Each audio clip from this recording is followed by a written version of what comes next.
ఇక జీహెచ్ఎంసీ సర్వసభ్య సమావేశం రసాభసగా జరిగింది. 2025-2026 ఆర్థిక సంవత్సరానికి బడ్జెట్ ఆమోదంపై సర్వసభ్య సమావేశాన్ని ఏర్పాటు చేశారు. మేయర్ విజయలక్ష్మి ఈ సభలో బడ్జెట్ను ప్రవేశపెట్టారు. ఈ సమావేశంలోనే బీఆర్ఎస్ కార్పొరేటర్లు నిరసన వ్యక్తం చేశారు. ప్లకార్డులను ప్రదర్శిస్తూ మేయర్ పోడియాన్ని ముట్టడించేందుకు ప్రయత్నించగా వారిని కాంగ్రెస్ కార్పొరేటర్లు అడ్డుకుని ప్లకార్డు చింపివేశారు. దీంతో ఇరు పార్టీల కార్పొరేటర్ల మధ్య తీవ్రమైన వాగ్వాదం చోటు చేసుకుంది. ఈ క్రమంలోనే సభలో ఎలాంటి చర్చలు లేకుండానే బడ్జెట్ కు కౌన్సిల్ ఆమోదాన్ని తెలిపింది. 2025-2026 ఆర్థిక సంవత్సరానికి గాను 8,440 కోట్ల బడ్జెట్ కు ఆమోదాన్ని తెలిపారు. ఇదే అంశానికి సంబంధించి మరిన్ని అప్డేట్స్ అందించడానికి హైదరాబాద్ నుంచి మా ప్రతినిధి అజీం సిద్ధంగా ఉన్నారు. Azeem, over to you.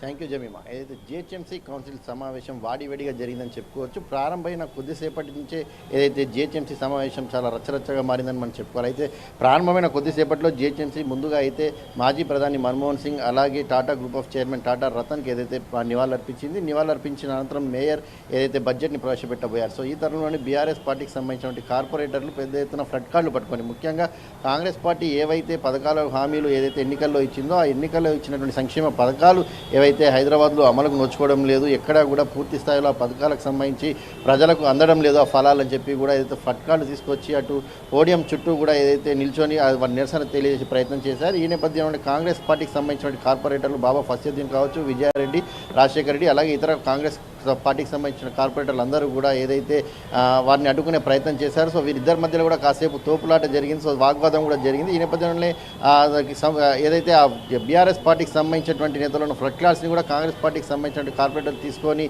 చింపడం కూడా జరిగింది. సో పోడియం చుట్టూ కూడా కాసేపు అయితే పూర్తిగా గందరగోళ వాతావరణం నెలకొంది. దీంతో 10 నిమిషాలకే సభ వాయిదా పడినటువంటి పరిస్థితి మనకు కనిపించింది. అయితే ఈ నేపథ్యంలో ఎలాంటి బడ్జెట్కి సంబంధించినటువంటి చర్చ జరగకుండానే 8,440 కోట్ల బడ్జెట్ ఏదైతే 2025-26 సంబంధించిన బడ్జెట్ ఏదైతే ఆల్రెడీ ఆమోదం కూడా తెలపడం కూడా జరిగింది. సో ఈ నేపథ్యంలో మనం చూసిన మార్షల్స్ ఏదైతే బీఆర్ఎస్ పార్టీకి సంబంధించిన నేతలు పోడియం చుట్టూ చేరుకోగానే మార్షల్స్ రావడం కూడా జరిగింది. మార్షల్స్ కూడా వారిని అరెస్ట్ చేసి తీసుకెళ్లడం కూడా జరిగింది. సో ఈ నేపథ్యంలో కాంగ్రెస్ పార్టీకి సంబంధించిన నేతలు బీఆర్ఎస్ పార్టీకి సంబంధించిన నేతలు హైదరాబాద్ అభివృద్ధిని కావచ్చు అడ్డుకునే ప్రయత్నం చేస్తున్నారు. ఇదే నేపథ్యంలో వాళ్ళకు టార్గెటెడ్గా పెట్టుకొని ఏదైతే ఈ కౌన్సిల్ సమావేశానికి వచ్చారని చెప్పి కూడా కాంగ్రెస్ పార్టీకి సంబంధించిన నేతలు ఏదైతే ఆరోపణలు కూడా చేశారు. సో ఈ నేపథ్యంలో సభ మరోసారి ప్రారంభమైంది. అప్పటికే బీజేపీకి సంబంధించినటువంటి కార్పొరేటర్లు సైతం వినూత్నంగా ఏదైతే ప్రచారం చేసుకుంటూ వచ్చారు, ఏదైతే భిక్షాటన చేసుకుంటూ వారు ఏదైతే రోడ్డు మీద భిక్షాటన చేసుకుంటూ జిహెచ్ఎంసీ కౌన్సిల్ కూడా చేరుకోవడం జరిగింది. సో భిక్షాటన చేసుకుంటూ వారు చెప్పేది ఏంటంటే కాంగ్రెస్ పార్టీ ప్రభుత్వంలో ఏదైతే అందరూ కూడా భిక్షాటన చేసుకునే పరిస్థితి ఉంది, నిధులు లేవు, పూర్తి స్థాయిలో ఇక్కడ హైదరాబాద్ అభివృద్ధికి ఎలాంటి నిధులు లేవు కాబట్టి భిక్షాటన చేసేటువంటి పరిస్థితి నెలకొందని చెప్పి కూడా బీజేపీ పార్టీకి సంబంధించిన కార్పొరేటర్లు ఒకవైపు భిక్షాటన చేసుకుంటూ వినూత్నంగా ప్రచారం చేశారు. అయితే బీఆర్ఎస్, బీజేపీ, కాంగ్రెస్ సంబంధించిన ముగ్గురు కార్పొరేటర్ల మధ్య అయితే ఏదైతే జిహెచ్ఎంసీ కౌన్సిల్ సమావేశంలో వాడివేడిగా చర్చ జరిగింది. సో ఈ నేపథ్యంలో ఈ పార్టీకి సంబంధించిన విషయంపై హరీష్ రావు కూడా స్పందిస్తూ ఏదైతే పైసలు కావాలి హైదరాబాద్ డెవలప్మెంట్ కోసం అడుగుతున్నాం, సో ఈ నేపథ్యంలో ఇలా అడిగిన వారిని అరెస్ట్ చేస్తారా, ఇది తీవ్రమైన పరిణామం, ఇలాంటి పరిణామాలు ఎప్పుడు కూడా గతంలో చోటు చేసుకోలేదని చెప్పి హరీష్ రావు ఏదైతే వ్యాఖ్యలించారు. ఈ వ్యాఖ్యలపై కూడా మంత్రి పొన్నం ప్రభాకర్ కూడా ఘాటుగానే స్పందించారు. ఏదైతే హైదరాబాద్ బ్రాండ్ ఇమేజ్ని పెంచే విధంగా మేము ఈరోజు ఏదైతే పరిపాలన చేస్తున్నాం, ప్రతి సంక్షేమ పథకం ప్రతి పేద ప్రజలకి అందే విధంగా మేమైతే ఆ ప్రయత్నం చేస్తున్న తరుణంలో ఇక్కడ ఏదైతే బీఆర్ఎస్ పార్టీకి సంబంధించినటువంటి మేయర్లు కావచ్చు, నాయకులు కావచ్చు అందరూ కూడా అడ్డుపడుతున్నారు. ఎందుకంటే ఈ గత ఏడాది సంవత్సరంలోనే కాంగ్రెస్ పార్టీ చేసినటువంటి అభివృద్ధి ఏదైతే ఉందో అలాగే హైదరాబాద్ని డెవలప్ చేయడానికి ఇప్పటికే దావోస్కి వెళ్ళి 2 సార్లు వెళ్ళినటువంటి ముఖ్యమంత్రి తీసుకొచ్చిన పెట్టుబడులు ఏవైతే ఉన్నాయో ఈ పెట్టుబడులు కావచ్చు, ఓఆర్ఆర్ కావచ్చు, అలాగే ఎక్స్టెన్షన్ ఆఫ్ మెట్రో కావచ్చు, వాటర్ సప్లై కావచ్చు, ఇలాంటి అనేక అంశాలు కూడా కాంగ్రెస్ పార్టీ డెవలప్మెంట్ దారిగా తీస్తుంది. సో ఎక్కడ తమకు మంచి పేరు వస్తుందనే ఒక భయంతోనే బీజేపీ, బీఆర్ఎస్ పార్టీకి సంబంధించినటువంటి కార్పొరేటర్లు ఏదైతే నిరసన తెలుపుతున్నారో సభను జరగనివ్వకుండా అడ్డుకుంటున్నారు. ఇది సరైన పద్ధతి కాదని చెప్పి కూడా ఇప్పటికే ఏదైతే మంత్రి పొన్నం ప్రభాకర్ కూడా బీఆర్ఎస్ పార్టీకి గట్టి కౌంటర్ ఇచ్చారని చెప్పుకోవాలి. సో ఓవరాల్గా చూసినట్లయితే సభ ప్రారంభమైన తర్వాత కూడా బీజేపీ, బీఆర్ఎస్ పార్టీకి సంబంధించిన కార్పొరేటర్లు స్థానికంగా ఉన్నటువంటి సమస్యలు కావచ్చు, సంక్షేమ పథకాలకు సంబంధించిన అంశాలపై కూడా ఏదైతే చర్చించడం కూడా జరిగింది. ఏదైతే స్ట్రీట్ లైట్లు కావచ్చు, చెత్త తీసేసే అంశం కావచ్చు, ఇలాంటి అనేక అంశాలు లోకల్గా వారు ఎదుర్కొన్న సమస్యలు ఏవైతే ఉన్నాయో ఆ సమస్యలన్నిటిపై కూడా వాళ్ళు తమ సమస్యని మేయర్ ముందు లేవనెత్తారు. ఖచ్చితంగా దానిపై ఒక కమిటీ వేస్తాం, ఖచ్చితంగా చర్చిస్తామని చెప్పి కూడా మేయర్ హామీ ఇవ్వడం కూడా జరిగింది. ఎందుకంటే ఇంకా సంవత్సరం పాటు మాత్రమే ఏదైతే జిహెచ్ఎంసీ కౌన్సిల్ ఏదైతే ఈ జిహెచ్ఎంసీ కార్పొరేటర్లు ఉండనున్నారు. సో ఈ నేపథ్యంలో ఈ సంవత్సరం పాటు కూడా అభివృద్ధి కార్యక్రమాలు చేసుకుంటూ ముందుకు వెళ్ళాలనే ఒక అంశంపై కూడా అటు మేయర్ చెప్పుకుంటూ వచ్చిన పరిస్థితి మనకు కనిపించింది. అలాగే జిహెచ్ఎంసీ కౌన్సిల్ సంబంధించినటువంటి మీటింగ్పై అటు పీసీసీ చీఫ్ మహేష్ కుమార్ గౌడ్ మాట్లాడుతూ కూడా ఏదైతే ఖచ్చితంగా ఏదైతే రానున్న జిహెచ్ఎంసీ ఎన్నికల్లో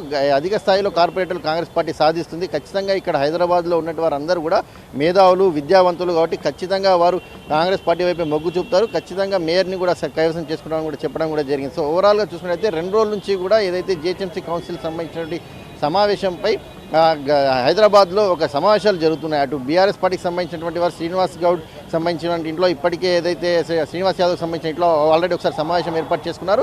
అలాగే బీజేపీ కూడా తన పార్టీ కార్యాలయంలో కార్పొరేటర్లు అనుసరించాల్సిన వ్యూహం ఏదైతే ప్రభుత్వంపై అడగాల్సిన ప్రశ్నలకు సంబంధించి కూడా వాళ్ళు ఏదైతే సమావేశాలు ఏర్పడిన పరిస్థితి కనిపించింది. అలాగే కాంగ్రెస్ పార్టీ కూడా నిన్న పొన్నం ప్రభాకర్ ఇంట్లో ఈరోజు ఉదయం కూడా మరొకసారి పొన్నం ప్రభాకర్ ఇంట్లో స్థానికంగా ఉన్నటువంటి ఏదైతే జిహెచ్ఎంసీ కౌన్సిల్లో ఎవరైతే వెళ్తారో వారందరికీ సంబంధించి ఎమ్మెల్సీలు ఎంపీలు ఎవరైతే ఉన్నారో లోకల్గా వారందరినీ కూడా తీసుకొచ్చి సమావేశం ఏర్పాటు చేసుకొని బీఆర్ఎస్ బీజేపీకి సంబంధించిన వాళ్ళు ఇచ్చే కౌంటర్గా ఎలా వెళ్ళాలనే దానిపైన ఒక చర్చ చేసుకున్నారు. వ్యూహాత్మకంగా వెళ్ళారు. ఎందుకంటే బీఆర్ఎస్ ఇప్పటికే అటు మేయర్పై అవిశ్వాస తీర్మానానికి సిద్ధమైనట్టు తెలిసింది. సో అవిశ్వాస తీర్మానం మాత్రం పెట్టాలంటే ఫిబ్రవరి 10 తర్వాత పెట్టాల్సి ఉంటుంది. ఎందుకంటే కౌన్సిల్ ఏర్పడినటువంటి 4 ఏళ్ల తర్వాతనే ఏదైతే ఈ అవిశ్వాస తీర్మానం పెట్టడానికి సాధ్యమవుతుంది. సో ఫిబ్రవరి 10 తర్వాతనే ఏదైతే ఈ కౌన్సిల్కి సంబంధించినటువంటి 4 ఏళ్ళు పూర్తవుతుంది కాబట్టి అప్పుడే అవిశ్వాసం పెట్టే అవకాశం ఉంటుంది. సో అప్పటివరకు ఆ అంశం పెద్దగా చర్చకు అవసరం లేదని చెప్పి కూడా డిసైడ్ చేశారు. కానీ ఏదైతే బీఆర్ఎస్ బీజేపీకి సంబంధించిన నేతలు ఎవరైతే ఉన్నారో కార్పొరేటర్లు ఖచ్చితంగా ఏదైతే నిరసన తెలుపుతారనే వారికి ఒక ముందుగానే ఊహించి ఆ వ్యూహంతోనే వాళ్ళు ఖచ్చితంగా కాంగ్రెస్ కార్పొరేటర్లు కూడా వారిని అడ్డుకునే విధంగానే ముందుగానే ప్రిపేర్ అయ్యి వచ్చినట్టు కూడా మనకు అక్కడ చాలా స్పష్టంగా కనిపించింది. సో ఓవరాల్గా మనం జిహెచ్ఎంసీ సంబంధించిన కౌన్సిల్ మీటింగ్ చూసినట్లయితే ఉదయం నుంచి కూడా రసాబసాగానే సాగిందని మనం చెప్పుకోవాలి. కాంగ్రెస్ అలాగే బీజేపీ బీఆర్ఎస్ ముఖ్యంగా బీజేపీ పార్టీకి సంబంధించిన కార్పొరేటర్లు అయితే అటు మేయర్ పోడియం చుట్టూ తిరుగుతూ ఖచ్చితంగా వారి నిరసన పెద్ద ఎత్తున అయితే తెలియజేశారు. సో దీనికి సంబంధించి మార్షల్స్ కూడా ఏదైతే బీఆర్ఎస్ పార్టీకి సంబంధించిన నేతల్ని అడ్డుకున్నారు. సభ ప్రారంభమైన 10 నిమిషాలకే వాయిదా పడింది. ఇలా అనేక సంఘటనలు ఏదైతే ఈరోజు రసాబసగా జిహెచ్ఎంసీ కౌన్సిల్ సంబంధించిన ఏదైతే మీటింగ్లో అయితే జరిగింది మనం చెప్పుకోవాలి. సో జరగనున్న రోజులు ఎలా జరుగుతాయని కూడా చూడాల్సి ఉంటుంది. ఎందుకంటే బీఆర్ఎస్ కావచ్చు అలాగే బీజేపీ కావచ్చు వారి దగ్గర కార్పొరేటర్లు కూడా పెద్ద స్థాయిలోనే ఉన్నారు. ఎందుకంటే మేయర్ కావచ్చు డిప్యూటీ మేయర్ కావచ్చు బీఆర్ఎస్ నుంచి గెలిచిన కాంగ్రెస్ పార్టీకి మద్దతుగా ఉన్నారన్న నేపథ్యంలో వారు బీఆర్ఎస్ బీజేపీకి సంబంధించిన కార్పొరేటర్లు ఇద్దరు కూడా ఇటు ప్రభుత్వాన్ని ఇరుకున పెట్టే ప్రయత్నం చేస్తున్నారు. ఎందుకంటే బీఆర్ఎస్ సంబంధించినటువంటి మేయర్ ప్రజెంట్ ఇక్కడ కాంగ్రెస్ పార్టీకి మద్దతుగా ఉంటున్నారు కాబట్టి వారి కౌంటర్గా ఏదైతే ప్రజా సమస్యలు ముఖ్యంగా సంక్షేమ పథకాలు కావచ్చు లోకల్గా ఉన్న వాటర్ ఇష్యూస్ స్ట్రీట్ లైట్స్ అలాగే ఈ చెత్తకు సంబంధించిన ఇష్యూస్ ఏమైతే ఉన్నాయో ఈ అన్ని అంశాలపై కూడా ఎక్కడైతే బడ్జెట్ లేకుండానే ఈ ప్రభుత్వం నడిపిస్తుంది. తెలంగాణ హైదరాబాద్కు ఒక బ్రాండ్ ఇమేజ్ దెబ్బతీసే విధంగా ఈ ప్రభుత్వం నడిపిస్తుంది అనే ఒక అంశాన్ని వాళ్ళు ప్రధానంగా లేవనైతే ప్రయత్నం చేస్తున్నారు. అటు కౌంటర్గా కాంగ్రెస్ కూడా ఖచ్చితంగా బ్రాండ్ ఇమేజ్ ఎక్కడ కూడా దెబ్బతినకుండా ఖచ్చితంగా హైయెస్ట్ స్థాయిలో మేము ఎంతవరకు చేయగలుగుతున్నాం అంతవరకు చేస్తున్నాము. ఖచ్చితంగా పెద్ద ఎత్తున కూడా హైదరాబాద్ని డెవలప్మెంట్ చేస్తాం. అందులో భాగంగానే అనేక పెట్టుబడులు తీసుకొస్తున్నాం. అలాగే పెద్ద ఎత్తున బడ్జెట్ కూడా కేటాయించడం జరిగింది రేవంత్ రెడ్డి గారు వచ్చిన మొదటి సంవత్సరంలోనే. సో ఇలా ఎక్కడైతే హైదరాబాద్ని పూర్తి స్థాయిలో డెవలప్ చేస్తున్నాం మెట్రో కారిడార్స్ కావచ్చు రోడ్స్ కావచ్చు రింగ్ రోడ్స్ కావచ్చు ఔటర్ రింగ్ రోడ్స్ సంబంధించిన విషయం కావచ్చు వాటర్ సప్లై అంశం కావచ్చు ఇలాంటి అనేక అంశాలు కూడా కాంగ్రెస్ పార్టీ పూర్తి స్థాయిగా దృష్టి పెట్టింది. ఎక్కడ కూడా ఏ పేద ప్రజలకు కూడా ఎక్కడో అసౌకర్యం కలగదు. ఖచ్చితంగా ప్రతి ఒక్కరికి ప్రభుత్వానికి సంబంధించిన సంక్షేమ ఫలాలు అందుతాయి. జిహెచ్ఎంసీలో ప్రతి ఒక్కరికి తమకు సంబంధించినటువంటి పన్నుల విషయంలో కావచ్చు ఇతర అన్ని విషయాల్లో కూడా కాంగ్రెస్ పార్టీ చాలా సానుకూలంగానే ముందుకు వెళ్తుందని చెప్పి కూడా కాంగ్రెస్ పార్టీకి సంబంధించిన నేతలు చెప్పుకుంటూ వస్తున్న పరిస్థితి అయితే మనకు కనిపిస్తుంది. సో ఓవరాల్గా చూసినట్టయితే మరి ఫిబ్రవరి 10 వరకు కౌన్సిల్ సమావేశాలు జరిగినట్టయితే మరి దానికి సంబంధించి అవిశ్వాస తీర్మానం పెడితే కాంగ్రెస్ పార్టీ ఎలా ఎదుర్కోబోతుంది అనేది కూడా మనం చూడాల్సి ఉంటుంది. దానికి సంబంధించిన సంఖ్యాబలం 2/3 కూడా ఉండాల్సి వస్తుంది. ఎందుకంటే ఎంఐఎం కూడా ఇక్కడ క్రియాశీలకంగా పాత్ర పోషిస్తుంది. ఎందుకంటే ఎంఐఎం సభ్యులు కూడా సుమారు 40కి పైనే ఉన్నారు కాబట్టి ఎంఐఎం ప్రజెంట్ ఈ రోజు అయితే తరస్థలంగా ఉందని చెప్పుకోవాలి. వారు మాట్లాడుతూ కూడా మధ్యలో సభను జరగనివ్వాలి హైదరాబాద్ డెవలప్మెంట్ ఇంపార్టెంట్ కూడా చాలాసార్లు జోక్యం చేసుకున్న నేపథ్యం కనిపించింది. సో అవిశ్వాస సమయంలో వారి తీరు ఎలా ఉంటుంది బీజేపీకి సంబంధించిన వారి తీరు ఎలా ఉంటుంది అనేది కూడా మనం చూడాల్సి ఉంటుంది జమీమా.